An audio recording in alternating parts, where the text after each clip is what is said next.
Assalamualaikum warahmatullahi wabarakatuh. Semangat pagi rekan-rekan mahasiswa. Bagaimana kabarnya? Semoga kalian semua selalu sehat ya. Amin. Oke, kita lanjut lagi ke materi pertemuan ke-8 akuntansi sektor publik mengenai akuntansi badan usaha milik negara dan badan usaha milik daerah. Setelah mempelajari ini, diharapkan dapat memahami dan menjelaskan konsep akuntansi badan usaha milik negara dan badan usaha milik daerah. Kemudian dapat memahami dan menjelaskan fungsi akuntansi badan usaha milik negara dan badan usaha milik daerah, serta dapat menganalisis kasus yang berhubungan dengan akuntansi badan usaha milik negara dan badan usaha milik daerah. Jadi, badan usaha milik negara dan badan usaha milik daerah yaitu unit usaha yang berbadan hukum. Pemerintah juga dapat membentuk unit pelayanan yang berfungsi sebagai unit usaha, tetapi bukan berbadan hukum, yaitu badan layanan umum untuk level pemerintah daerah. Badan usaha milik negara, badan usaha milik daerah, badan layanan umum, dan badan layanan umum daerah adalah bagian dari keuangan negara, sehingga termasuk dalam kajian sektor publik.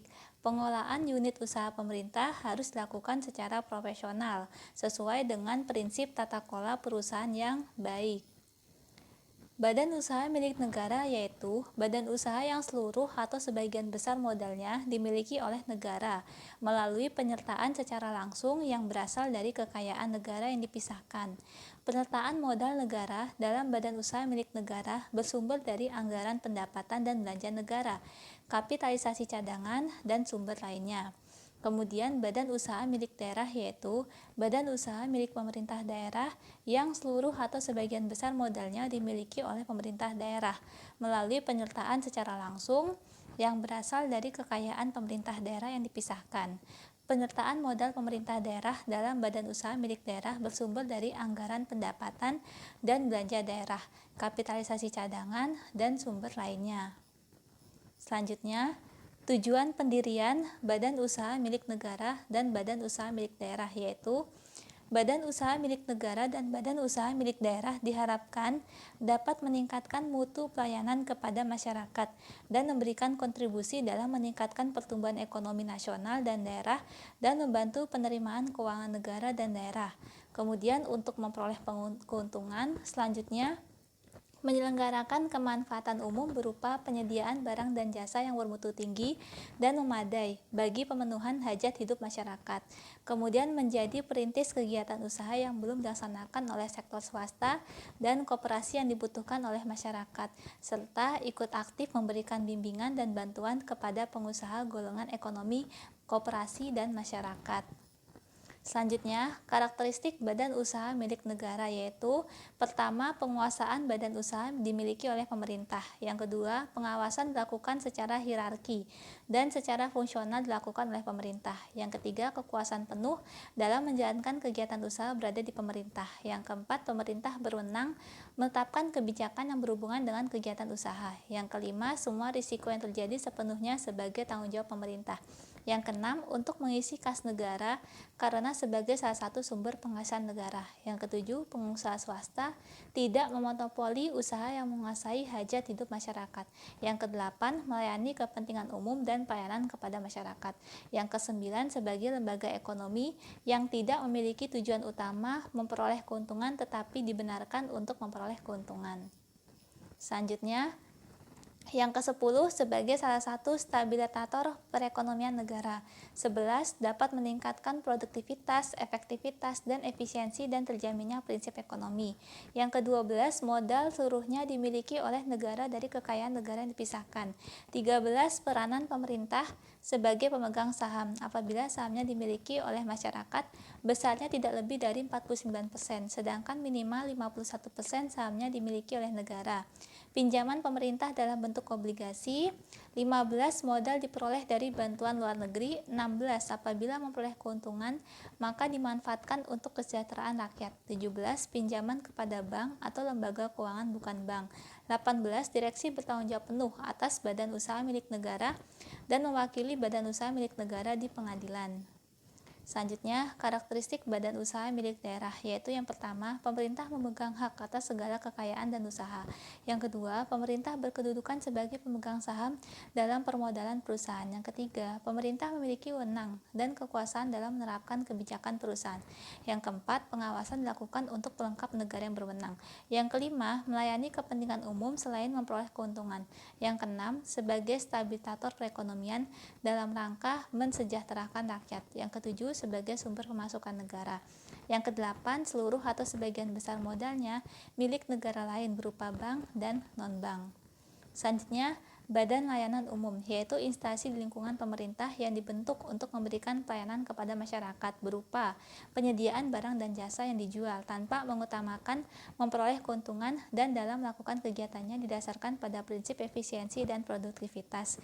Badan Layanan Umum bertujuan untuk meningkatkan pelayanan kepada masyarakat dalam rangka memajukan kesejahteraan umum dan mencerdaskan kehidupan bangsa dengan memberikan fleksibilitas dalam pengelolaan keuangan berdasarkan prinsip ekonomi dan produktivitas dan penerapan praktik bisnis yang sehat. Selanjutnya, karakteristik Badan Layanan Umum, yaitu yang pertama, Badan Layanan Umum beroperasional sebagai unit kerja Kementerian Negara atau lembaga atau pemerintah daerah untuk tujuan pemberian layanan umum yang pengelolaannya berdasarkan kewenangan yang didelegasikan oleh instansi induknya. Yang kedua, keuangan Badan Layanan Umum bukan sebagai kekayaan negara atau daerah yang dipisahkan, tetapi sebagai bagian dari sistem anggaran pendapatan dan belanja negara atau anggaran pendapatan dan belanja daerah. Yang ketiga, dikelola secara otonom dengan prinsip efisiensi dan produktivitas seperti korporasi. Yang keempat, Badan Layanan Umum menyelenggarakan kegiatannya tanpa mengutamakan perolehan keuntungan. Yang kelima, Badan Layanan Umum berperan sebagai agen pencarian tujuan Kementerian Negara atau lembaga pemerintah daerah sebagai instansi induk.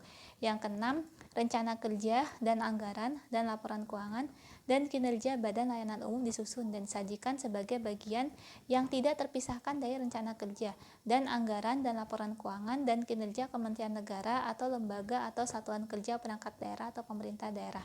Yang ketujuh, Badan Layanan Umum bukan sebagai hukum tersendiri. Status hukum Badan Layanan Umum tidak terpisah dari Kementerian Negara atau lembaga atau pemerintah daerah sebagai instansi induk. Yang kedelapan, penerimaan pendapatan dan sumbangan dapat digunakan langsung. Yang kesembilan, pegawai dapat terdiri dari pegawai negeri sipil dan bukan pegawai negeri sipil. Jenis Badan Layanan Umum. Kelompok Badan Layanan Umum berdasarkan jenis kegiatannya. Yang pertama, Badan Layanan Umum yang kegiatannya menyediakan barang dan jasa seperti lembaga pendidikan, pelayanan lisensi, penyiaran, dan sebagainya. Yang kedua, Badan Layanan Umum yang kegiatannya mengelola wilayah atau kawasan khusus meliputi otoritas pengembangan wilayah dan kawasan ekonomi terpadu.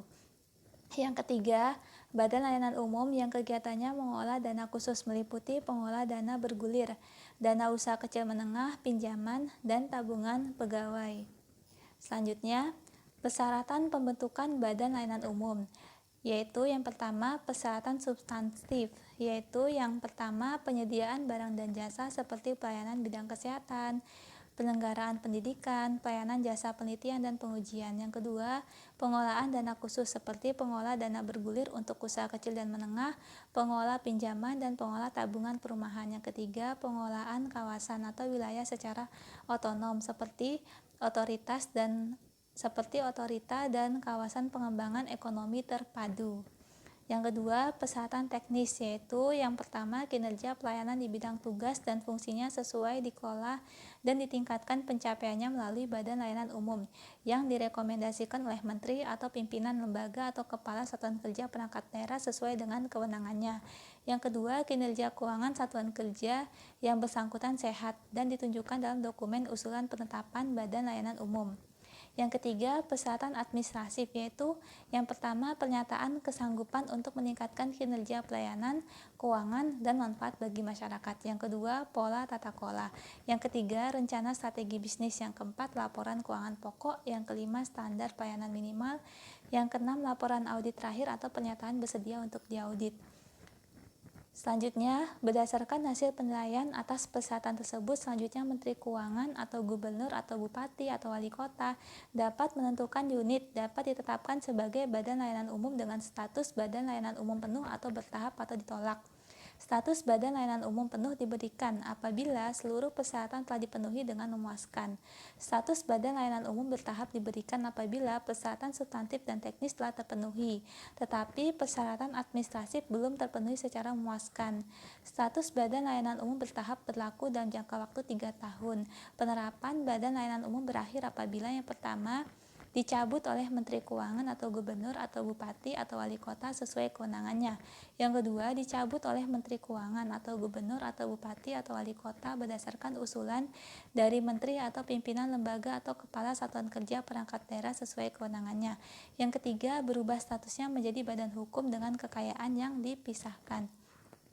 Standar pelayanan minimum dapat diusulkan oleh instansi pemerintah yang menerapkan pembinaan pengelolaan keuangan badan layanan umum. Harus mempertimbangkan kualitas layanan, pemerataan, dan kesejahteraan layanan dan mempermudah untuk mendapatkan layanan. Pengelolaan keuangan badan layanan umum diberikan fleksibilitas berupa keleluasaan untuk menerapkan praktik bisnis yang sehat untuk meningkatkan pelayanan kepada masyarakat. Selanjutnya, akuntansi pada badan usaha milik negara dan badan usaha milik daerah, yaitu yang pertama, modal badan usaha milik negara dan badan usaha milik daerah berasal dari kekayaan negara yang dipisahkan pengolahnya. Yang kedua, badan hukum yang terpisah dari pemerintah, maka akuntansinya tidak mengikuti standar akuntansi pemerintahan, melainkan mengikuti standar akuntansi keuangan yang diterbitkan oleh Ikatan Akuntan Indonesia. Yang ketiga, bagian dari keuangan negara sehingga laporan keuangan harus disampaikan kepada pemerintah selaku pemilik perusahaan dan diaudit oleh Badan Pemeriksa Keuangan serta auditor internal pemerintah. Selanjutnya, akuntansi pada badan layanan umum, yaitu yang pertama, instansi atau satuan kerja di lingkungan pemerintah. Yang kedua, tidak sebagai kekayaan negara atau daerah yang dipisahkan. Yang ketiga, tidak sebagai badan hukum. Yang keempat, laporan keuangan badan layanan umum dan badan layanan umum daerah harus dikonsolidasikan pada entitas pelaporan yang secara organisasi membawahinya. Selanjutnya, kebijakan desentralisasi dan otonomi daerah di Indonesia merupakan salah satu upaya mewujudkan terciptanya poros jalannya pemerintahan, kemudian mempercepat peningkatan kinerja pemberdayaan masyarakat, pelayanan publik, dan peningkatan daya saing, kemudian mengoptimalkan kinerja pemerintahan daerah dalam pencapaian tujuan otorita. Kemudian nanti ada memperkuat aspek regulasi sesuai perubahan Undang-Undang Nomor 32 Tahun 2004. Lalu di sini nanti dari undang-undang tersebut yaitu harus dilaksanakan secara efektivitas dan efisien untuk penyelenggaraan pemerintahan daerah. Jadi yang terakhir yaitu Undang-Undang Nomor 23 Tahun 2014 tentang pemerintahan daerah yang memperbaiki kelemahan Undang-Undang Nomor 32 Tahun 2004 tentang pemerintahan daerah, yaitu memperjelas konsep desentralisasi dalam Negara Kesatuan Republik Indonesia dan memperjelas pengaturan dalam berbagai aspek penyelenggaraan pemerintahan daerah.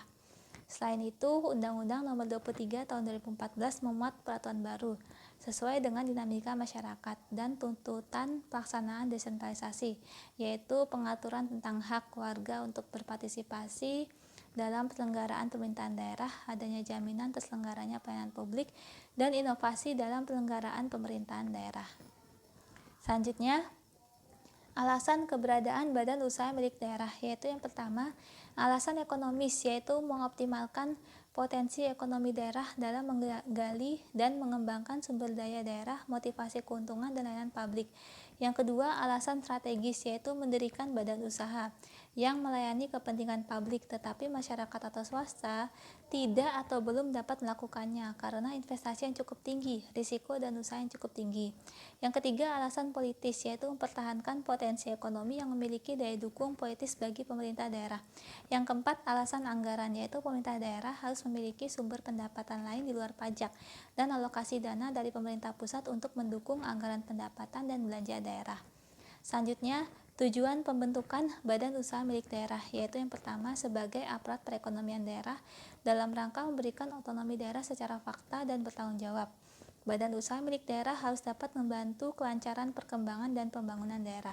Yang kedua, sebagai unit perekonomian daerah harus dapat berfungsi sebagai aparat pengembangan dan pembangunan ekonomi daerah yang secara aktif dan langsung melakukan usaha di berbagai sektor industri, jasa, perdagangan, dan pelayanan bagi masyarakat dan kemanfaatan umum sebagai penyedia lapangan kerja.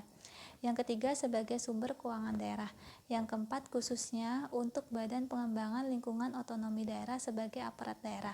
Badan usaha milik daerah juga berfungsi sebagai unit pengembangan pembangunan lingkungan atau wilayah. Selanjutnya, landasan hukum. Istilah perusahaan daerah berubah menjadi badan usaha milik daerah sejak adanya Instruksi Menteri Dalam Negeri Nomor 5 Tahun 1990 tentang perubahan bentuk badan usaha milik daerah dibagi ke dalam dua bentuk, yaitu perusahaan umum daerah dan perusahaan perseroan daerah. Pada tahun 1998, tepatnya berdasarkan Peraturan Menteri Dalam Negeri Nomor 3 Tahun 1998 tentang bentuk hukum badan usaha milik daerah dibagi ke dalam dua bentuk, yaitu perusahaan daerah dan perseroan terbatas, sehingga istilah perusahaan daerah kembali terjadi. Dan jika dinilai dari penggunaan istilahnya, Peraturan Menteri Dalam Negeri Nomor 3 Tahun 1998 mengkategorikan perusahaan daerah sebagai salah satu bentuk dari badan usaha milik daerah. Badan usaha milik daerah sebagai perusahaan milik daerah diatur dengan Undang-Undang Nomor 5 Tahun 1962 tentang perusahaan daerah, sehingga seluruh perusahaan milik pemerintah daerah disebut peraturan perusahaan daerah. Tetapi dengan berlakunya Undang-Undang Nomor 23 Tahun 2014 dan Undang-Undang Nomor 5 Tahun 1962 tersebut menjadi tidak berlaku, hanya peraturan pelaksananya selama tidak bertentangan dengan Undang-Undang Nomor 23 Tahun 2014 nyatakan tetap berlaku.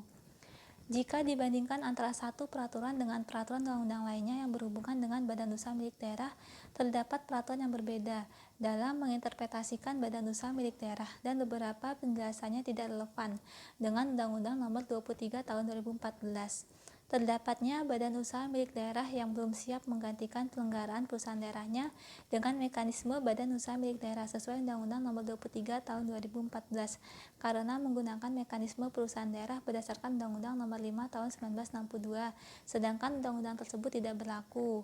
Kondisi ini berpotensi mengakibatkan permasalahan legalitas penyelenggaraan badan usaha milik daerah di masa depan, khususnya dengan belum diterbitkannya peraturan pemerintah sebagai ketentuan pengelolaan badan usaha milik daerah dalam pasal 343 ayat 2 Undang-Undang Nomor 23 Tahun 2014.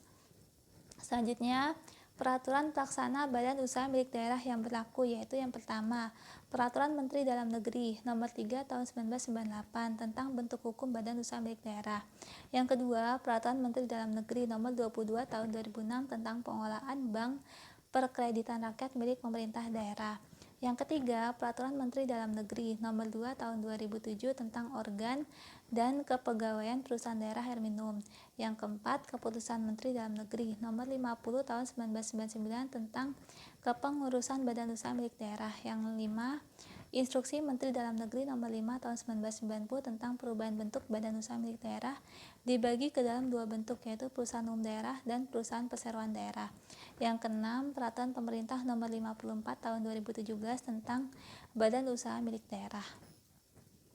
Selanjutnya, prosedur pendirian badan usaha milik daerah, yaitu sesuai dengan Peraturan Pemerintah Nomor 54 Tahun 2017, yaitu adanya kebutuhan daerah dan kelayakan bidang usaha yang di kepala daerah mengusulkan kepada Menteri Dalam Negeri. Kemudian Menteri melakukan penilaian, lalu hasilnya disampaikan maksimal 15 hari, kemudian daerah penyusun rancangan pemerintah daerah. Kelayakan usaha dilihat dari pelayanan umum dan kebutuhan masyarakat. Kemudian aspek-aspek lain yaitu peraturan undang-undang, teknologi, dan sumber daya manusia. Kemudian lampirannya sesuai Peraturan Pemerintah Nomor 54 Tahun 2017, yaitu kebutuhan daerah, kemudian analisis kelayakan usaha, kemudian ringkasan laporan keuangan pemerintah daerah di selama 3 tahun, kemudian peraturan daerah, anggaran pendapatan belanja daerah selama 3 tahun, dan rancangan peraturan pemerintah daerah. Selanjutnya, dampak peraturan pemerintah Nomor 54 Tahun 2017, yaitu yang pertama, perubahan jumlah dewan pengawas harus sama dengan jumlah direksi. Yang kedua, perubahan bentuk hukum perusahaan. Yang ketiga, perubahan masa jabatan direksi dari 4 tahun menjadi 5 tahun dan dapat diangkat kembali untuk 1 kali masa jabatan, kecuali dalam hal anggota direksi memiliki keahlian khusus dan prestasi yang baik dapat diangkat untuk masa jabatan yang ketiga. Yang keempat, perubahan untuk masa jabatan Dewan Pengawas dari 3 tahun menjadi 4 tahun dan dapat diperpanjang 1 kali masa jabatan. Yang kelima, perubahan ketentuan pemberian insentif kerja. Peraturan pemerintah badan usaha milik daerah cukup luas mengaturnya. Insentif ketentuan kepala daerah sebagai pemilik badan usaha milik daerah. Yang keenam, perubahan besaran insentif dalam pasal 103 ditentukan insentif untuk direksi dan dewan pengawas dan bonus untuk pegawai tertinggi sebesar 5% dari laba bersih setelah dikurangi untuk dana cadangan. Angka tersebut rendah karena laba bersih yang tidak sepenuhnya dapat berupa uang, sehingga insentif yang bisa masuk hanya ada di para pemimpin badan usaha milik daerah cukup menurun. Yang ketujuh, perubahan dana cadangan. Dalam pasal 11 bahwa ada kebijakan untuk menyisihkan laba bersih untuk dana cadangan sehingga nilainya mencapai sebesar 20% dari modal perusahaan umum daerah. Selanjutnya, agar kalian lebih memahami lagi mengenai badan usaha milik daerah dan badan usaha milik negara, kalian dapat mengerjakan tugas pertemuan 8 ini. Apabila ada pertanyaan yang ingin disampaikan, bisa ditanyakan di forum diskusi. Sekian presentasi dari saya. Terima kasih banyak atas perhatiannya. Wassalamualaikum warahmatullahi wabarakatuh.